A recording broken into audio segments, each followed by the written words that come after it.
Hey everybody, thanks for tuning in. Today we're going to do the trap bar deadlift.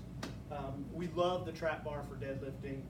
I have pathology of the hips, so it's really difficult for me to get in my back into the correct position in order to deadlift. It's not because of mobility due to my muscles or anything, it is because of an injury in the structure of my hips. All of our clients are generally a bit older. They usually have some back issues. When we started deadlifting with the trap bar, most of the complaints that we heard from them went away. With the trap bar, the bar is not out in front of you like with a traditional barbell deadlift. So it's a little bit easier. You don't have as much a hinging action on the back, the lower back muscles, as you do with the barbell, with the trap bar. So, with this trap bar, studies have shown you still get activation in the spinal erector muscles and in the back muscles. You just don't get as much as the barbell. But for us, it's a safer exercise for us to do, especially with our clientele. Most of them in their 40s, 50s, 60s, and even 70s. My mom is 71. She's 4 feet tall or so, and she deadlifts with this trap bar right here. Okay? So, trap bar is 45 pounds, here called the trap bar or the hex bar. So we're going to do the demonstration for you. We're going to show you how to set up, how to pull the bar up. Most of this setup, most of the stuff that you do here, we're going to do pretty much exactly the same as we would with a regular barbell deadlift. So we're going to have our feet we want our feet underneath our hips, as opposed to the squat where we want our heels underneath our shoulders. With the deadlift, we want our heels underneath our hips. Toes slightly pointed out. That's going to be your position to lift. The center of your foot is where you want all of the weight riding up and down. This is where you're strongest. This is where you're the most stable. Generally, for most people, the center of the foot usually occurs. Rule of thumb, it's about underneath the knots in your shoelaces.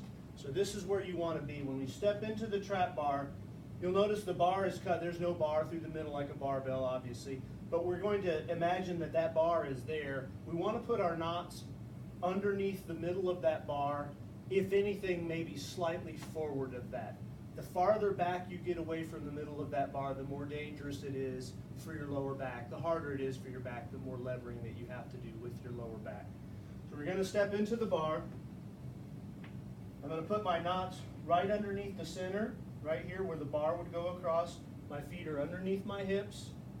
My toes are pointed slightly out. Now, in order for me to grab the bar, I'm going to grab the bar exactly in the middle of the handles. I'm going to grab right here along the pads of my hands. I want it right on top of these pads. Don't put it up here, because when the weight rides down, it's going to pinch those calluses and it's going to start ripping them and tearing them. You want it right over the pads. You want to grab right in the middle of the bar.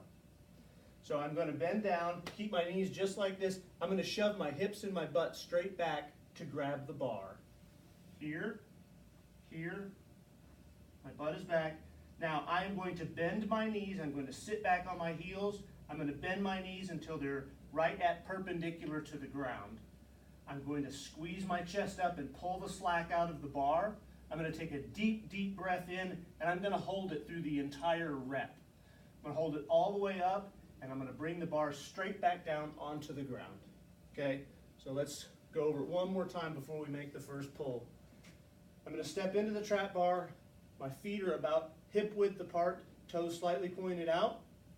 I'm going to put my knots underneath the middle of my shoelaces. I am going to bend over, keeping my knees pretty straight. I'm going to shove my hips back, bend over, and grab the bar exactly right in the middle of the two handles. At that point, I'm going to bend down. I'm going to bend my knees until my shins are perpendicular or slightly past perpendicular to the floor. And I'm going to squeeze my chest up. I want to pull the slack out of the bar. A lot of times you'll hear a clicking sound as the bar pulls the bearings from the bumper plates up. That's where you go. Deep, deep breath in. Push your tongue against the roof of your mouth and start to exhale that and hold it so that you put a nice cushion of air against your spinal column. You explode straight up off the floor and bring it up just like this. All right, here we go. Hip width apart, toes pointed slightly out. I'm going to shove my hips back, grab the bar right in the middle, my knees. I'm going to sit back on my heels, squeeze my chest up, a deep breath in, and I'm going to explode off the floor with my hips and shoulders at the same time.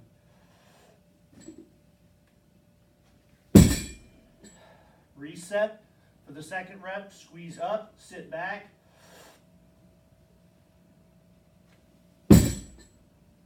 Good. When you come down to the floor, bring the weights to the floor. Don't drop it from the top. Don't slam it down on the ground, but it should not take more than 1 second to 2 seconds to put the weights back down on the floor. It's in an exact same path.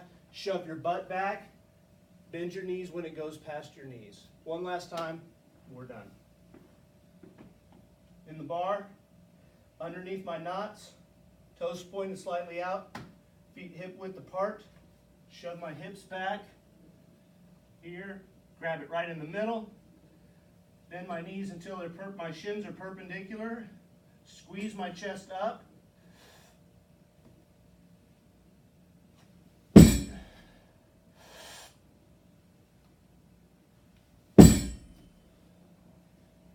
thanks.